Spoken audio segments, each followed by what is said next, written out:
Before my girlfriend Jenny and I officially became a couple, we still spent a lot of time together.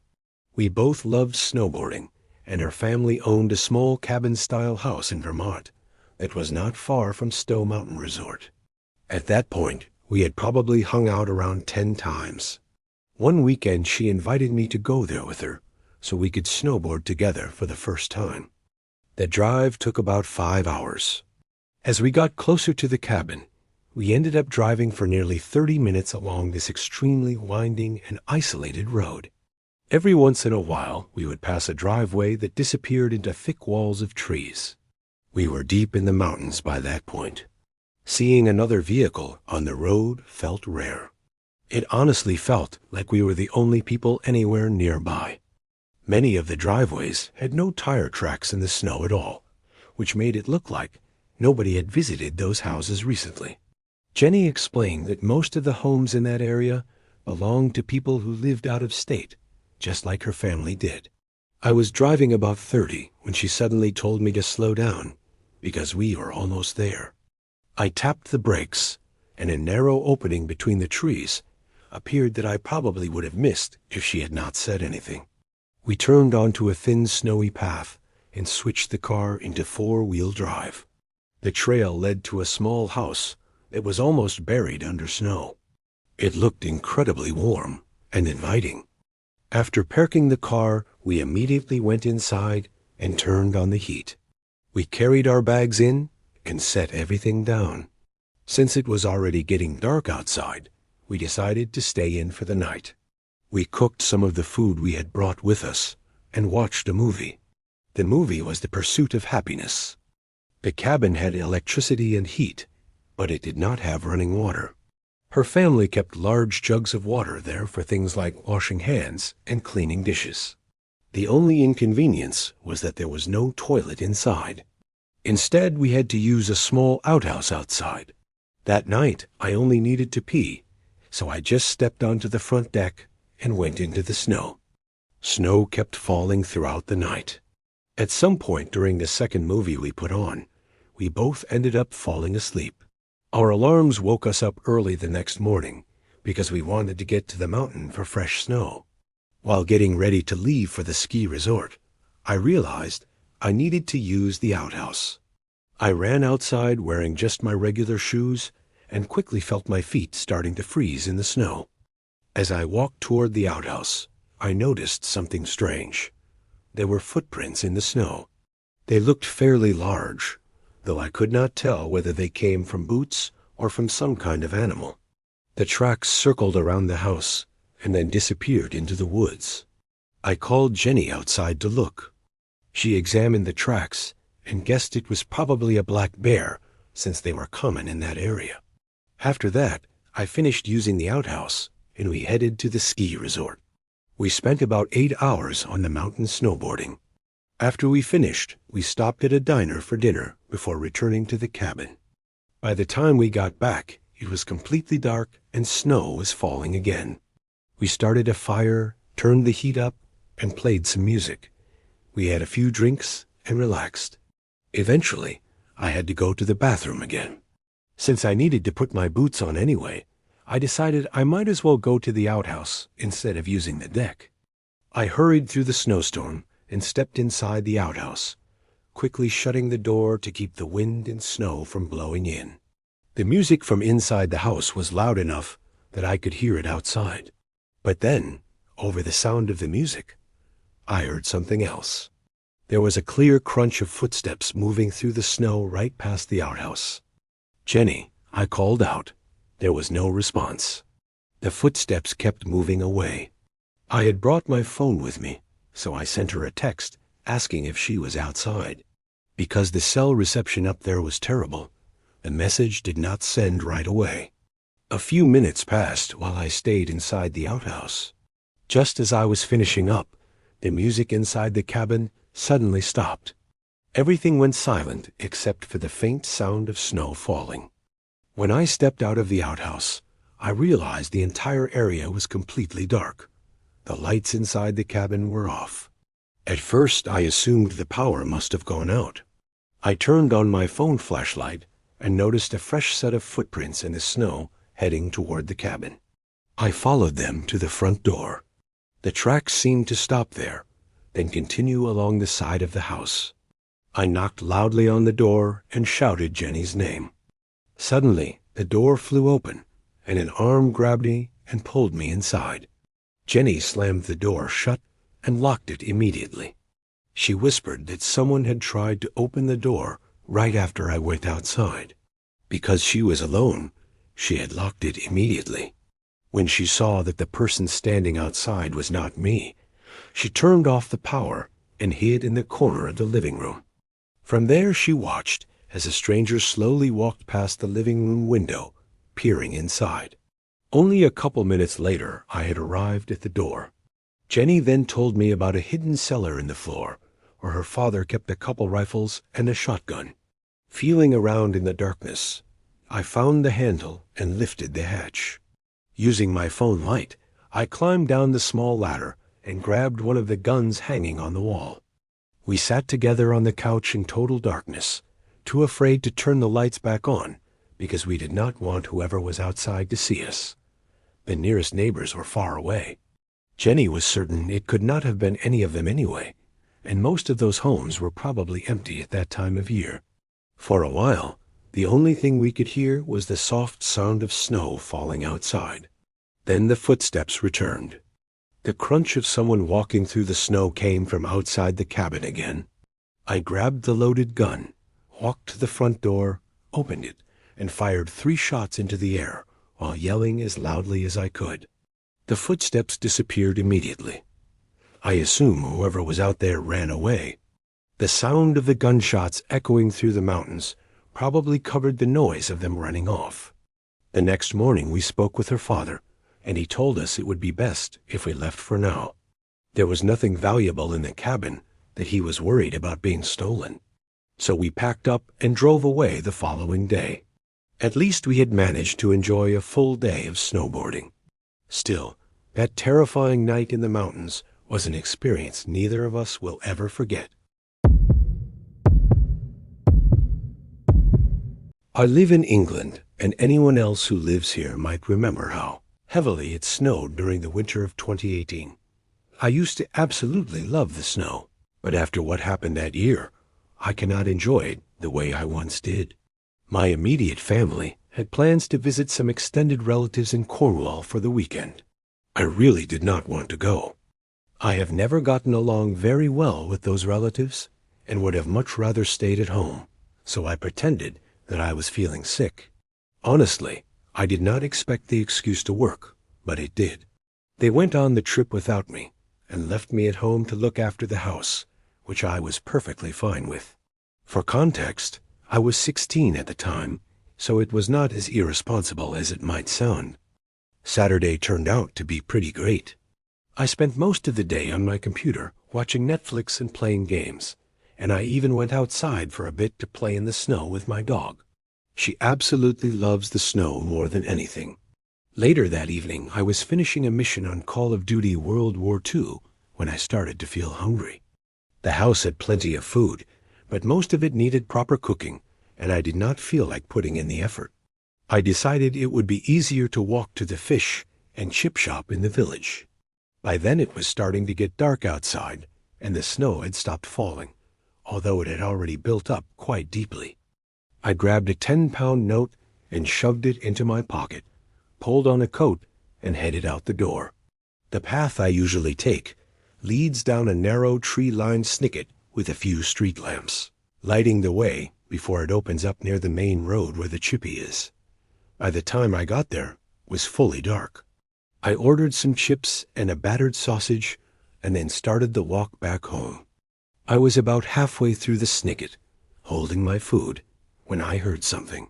A twig snapped somewhere in the trees, just to my right. I quickly turned my head toward the sound, but could not see anything at all. My heart started beating faster, but I tried to convince myself it was probably just some kind of animal. Then I heard it again. 2 quick snapping sounds, one after the other. That was when the fear really set in. I started walking much faster toward home, and suddenly remembered the final stretch of the snicket. which was almost completely dark. The light bulb in the street lamp there had been broken for months, and the council had never bothered fixing it. I felt a wave of frustration mixed with anxiety, but kept moving forward. Then I heard another sound. The snapping of twigs stopped briefly and was replaced by the sound of something crunching through the snow. I stopped walking and slowly turned around. My heart practically stopped when I saw it. There was a dark figure standing further down the snicket, silhouetted by the distant lamp. That figure suddenly began running straight toward me. I spun around and sprinted as fast as I could through the snow. I burst out of the snicket and ran directly to my house, which was only about 10 meters away. As I ran, I pulled my keys from my pocket and jammed them into the lock the moment I reached the door. I threw myself inside, slammed the door shut behind me, and locked it immediately. I looked through the small window in the door, but saw nothing at all. The street outside looked completely empty. It might not have been so bad if the story had ended there, but unfortunately it did not. The fear kept me awake late into the night. Sometime close to midnight, my dog suddenly started barking loudly and scratching at the back door. Deep down I already knew what she might be barking at, but I did not want to believe it. I walked to the back door, but it was far too dark outside to see anything clearly. Trying to calm myself, I gathered my courage and switched on the outside light. Once again, I saw nothing. The back garden looked completely empty. I pulled the dog away from the door and returned to the living room to continue watching television. But something about the situation kept bothering me. I could not quite figure out what felt wrong. The garden was covered in smooth snow, except for the set of footprints leading from outside up to the back door from when I came home earlier. Then the realization hit me. I had come into the house through the front door. My blood ran cold as I slowly walked back toward the rear door. Something was definitely wrong. I could feel cold air brushing against my face. When I reached the doorway, I froze in place. The back door was wide open. Because of how the layout of my house is built, entering through that door gives you 3 directions you can immediately go: the living room where I was sitting, the kitchen, or the staircase leading upstairs. As I slowly backed myself against the wall, I suddenly heard a soft but unmistakable thump coming from somewhere upstairs. That was enough for me. I grabbed my dog, picked up my phone, and ran straight to my neighbor's house. Since it was nearly midnight, I rang their doorbell again and again, probably 10 times, before anyone finally answered. They were clearly angry about being woken up, but the moment I explained what was happening, they let me come inside right away. Because the snow had started falling heavily again, it took the police about 40 minutes to arrive. When they did get there, they carefully searched through the entire house. They did not find anyone. By the time they checked outside, the snowfall had already filled in any footprints that might have been there. However, the CCTV camera nearby showed a person running out through the back door shortly after I had left the house, and then climbing over the fence at the end of the garden. After that, they disappeared into the woods behind my home. It still bothers me knowing that whoever that person was is still somewhere out there, and that they know exactly where I live. I sleep a little better these days, and we installed a new lock on the door, but for quite a long time, I constantly worried about my safety and my family's as well. I am 27 years old now, and this happened just last year when I was 26. My mom passed away a few years ago, and my dad is blind. Because of that, my sister and I help him a lot with day-to-day things. When I was younger, my dad owned a very successful energy company and eventually sold it. Because of that, our family has been financially comfortable for a long time. We own several properties that we rent out, and a big part of my responsibility now is helping manage them. My dad lives by himself in a small 1-story condo about 10 minutes away from the house where my sister Katie and I live. It is actually the same house we all grew up in together. His condo is in a great location. He can walk to the nearby village where there are grocery stores, pharmacies, and pretty much anything he might need. Even though he is blind, he is still very independent. He can do basic things like grocery shopping and taking care of himself. For appointments that are farther away, or anything that requires driving, Katie or I take him. This all happened during a heavy winter storm.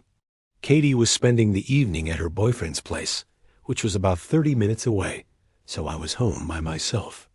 The snow had been falling hard for hours, and the weather alerts on my phone kept going off. Because of the storm, I decided to call my dad just to check in on him. He mainly uses a landline phone, since it is easier for him than a smartphone. He does have a smartphone, but he rarely uses it unless we insist. When I called his landline, it rang 4 times and then went straight to voicemail. That was strange. Normally, if he misses a call from me or Katie, he calls right back almost immediately. I waited a couple minutes and called again. Once again, it rang a few times and went to voicemail. I tried one more time and left a message asking him to call me when he got the chance. A few minutes passed and I still had not heard from him, which made me uneasy. I called Katie and asked if our dad had mentioned going out anywhere during the storm. She said no, he had not told her anything like that. That was when I really started worrying. The snow was coming down heavily and the roads were terrible. There were even emergency alerts about the storm popping up on my phone. The thought of my blind dad walking around outside in that weather made me uncomfortable. So I decided to drive over to his condo. The drive there was slow and tense. The roads were nearly empty because the conditions were so bad. Snow was covering everything and visibility was not great. When I finally pulled into the condo parking area, I immediately noticed footprints in the snow leading toward my dad's front door and then away from it again. It looked like someone had walked to the condo and then left shortly after. I walked up and knocked on the door. "Dad, it's me," I called out. Before I could knock again, the door to the neighboring condo opened. An elderly woman named Hanalera, who lived next door, stepped out and greeted me with a friendly smile. She told me that her husband had just driven my dad to the store a few minutes earlier because of the storm. We chatted for a moment, and I thanked her for letting me know. She wished me a good night and went back inside. Since I had already come all the way over, I figured I would just wait inside my dad's place until he got back. I keep a spare key for his condo, but before reaching for it, I tried the door handle. To my surprise, the door opened. My dad had once again forgotten to lock it. I had reminded him so many times to keep the door locked, even though the neighborhood was generally very safe. I had always worried that one day someone might take advantage of that. I stepped inside and closed the door behind me. Right away, I noticed something odd. There were wet footprints on the wooden floor just past the living room. Snow had melted off them, leaving clear tracks that led toward the small hallway which connected to my dad's bedroom. "Dad?" I called out. For a moment, I wondered if maybe he had just been dropped off before I arrived, and Hanalera had been mistaken about the timing. Maybe her husband had already returned home after dropping him off. Still, something about the situation felt wrong. I slowly followed the trail of wet footprints toward the hallway. "Dad?" I called again, louder this time. There was no sound from anywhere in the condo. No television, no running water, nothing. Normally, he would answer immediately if he heard my voice. That was when I tried calling his cell phone. Almost instantly, I heard the buzzing sound of a phone vibrating somewhere down the hall. The sound was coming from his bedroom. I walked toward the room and found his phone on the nightstand beside his bed. The screen lit up as it vibrated with my call, but the room itself was empty. My eyes dropped to the floor again, where the faint wet footprints continued toward the bathroom attached to his room. The bathroom door was closed. That was unusual. My dad always leaves doors open around the condo so that he can move around more easily. He also always leaves the shower curtain open after he showers. It helps him keep track of where everything is. I walked to the bathroom door and knocked on it. "Dad?" I said one more time. There was no response. I slowly pushed the door open. The bathroom itself was empty. But something immediately stood out to me. The shower curtain was pulled shut. I stood there staring at it for a moment, thinking. Every instinct in my body told me something was wrong.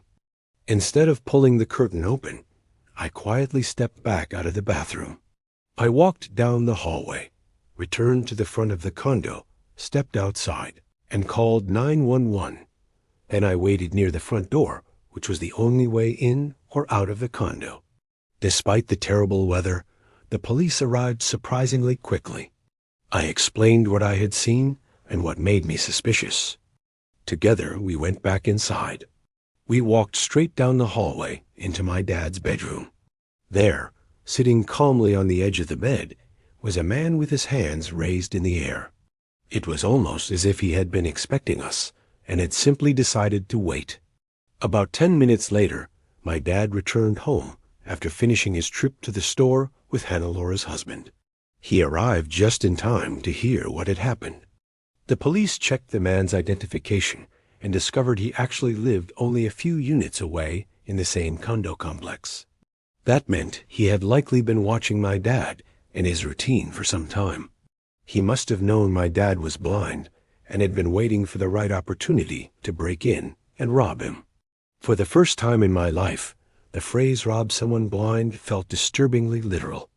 My dad, being the kind-hearted person that he is, initially said he did not want to press charges against the man. Katie and I strongly disagreed and convinced him to speak with a lawyer. Eventually, the man was charged with third-degree burglary. As far as I know, he is still in jail today.